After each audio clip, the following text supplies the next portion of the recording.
Joining us now to weigh in on this political jiu-jitsu, will it work? The Republican governor of New Hampshire up for re-election, Sununu. Governor, have you ever seen anything quite like this? No, it's complete nonsense. And you know what? And I hope the Democrats keep doing it because it's going to mean a big win in November all across this country. People care and they vote on kitchen table issues, inflation, energy, electricity, this stuff this unfair nonsense that's happening, arbitrary picking winners and losers out of Washington depending on your political party. It's nonsense. You and I know it, but believe you me, the American voters are smart, and there's going to be a reckoning come November. So for Republicans, what should the strategy be down the backstretch? Stay the course. Do not get caught in the trap of talking about the issues that Democrats want to distract from, right? The Democrats can talk about all this social nonsense that they want, but at the end of the day, as long as Republicans talk about the issues that matter, not to us as politicians, but that matter to citizens, people are looking at their checkbooks every day, they're looking at their credit card balances. That is what every single family is doing in the United States right now, and those are the things that worry them, and that's the empathy we need to bring and listen to them, understand what their issues are, and provide those real solutions, whether it's on a state level, whether it's turning over Congress and the U.S. Senate. All of these things really matter. I don't care whether it's your planning board and your school board. Get out there and vote and drive on the issues to make sure our parents' voice is heard, individual businesses are heard, your voice as just a citizen that's just trying to get by, pay their bills, and do the best for their family. Your voice has to be heard, and it can be. We got 45 days, right? Don't get distracted, Republicans. Focus on the issues that America's expecting us to deliver on. The president sat down with Sean Hannity this week to talk about where the country was and where it is. Here's what he said. Millions of people are in our country now that shouldn't be here. Many of them are prisoners. Would you deport them? Criminals.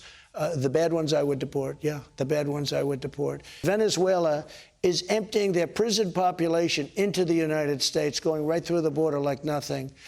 We're poisoning our country, and it's very hard to come back from that. I want to see great leadership in this country. More important than Republican or Democrat or liberal or conservative, I want to see great leadership. Our country's going to hell. We are a nation in decline. Do you see some of those signs that he sees?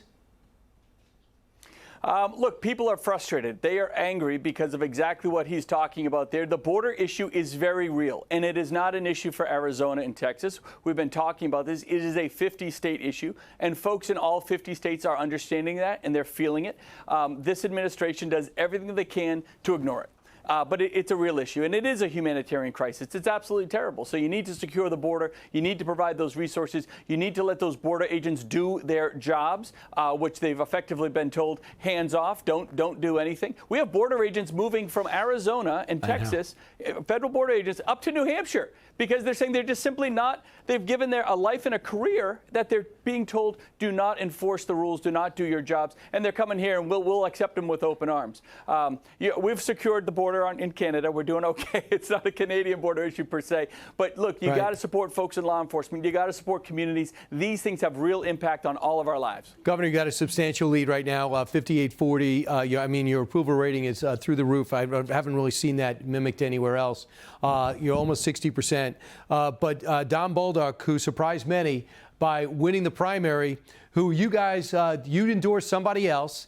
Now that he is trailing by 8, does he have a real shot at beating, some say, the most vulnerable senator, Senator Hassan, in the country? What do you think? Oh, God, yeah. Oh, absolutely. No, we're going to be having a good time in early November. Senator Hassan is going to lose. There's no question. She's one of the most unliked, with the lowest favorability ratings, senators in the country.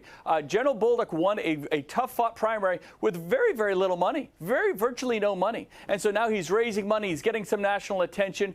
He's an amazing individual with this background, this war hero background, that just wants to stand up and serve. And my message and his message and the congressional folks that are running for those seats, the message is clear. You cannot expect Washington to change if we keep sending the same people back. It's really just that simple. Right. Everybody wants Washington to change, even Democrats. So folks are standing up and saying enough is enough. Let's bring some fresh blood in here. Right. No doubt about it. New Hampshire likes you, and we'll see if the country likes you, because many people think you're going to run for president. But I've asked you that 3 times before, and you just punt on it. So I'm going to ask you after 2022. We'll see. Governor, thanks so much. Best of luck in your election. Thanks, Brian. Be good. All right, that was an instant analysis from a family that's lived in politics for the last 30 years. Meanwhile, don't forget to DVR One Nation. If you have to go out, make sure you DVR it so you don't have to worry about missing it, because you don't want to miss a great show like the lineup we have tonight. Hi, everyone. I'm Brian Kilmeade. I want you to do me a favor. I want you to click to subscribe to the Fox News YouTube page. This is the only way that I know for sure that you're not going to miss any great commentary, any great news bites, any great interviews coming your way on Fox. You can get it all here on YouTube. So subscribe right now.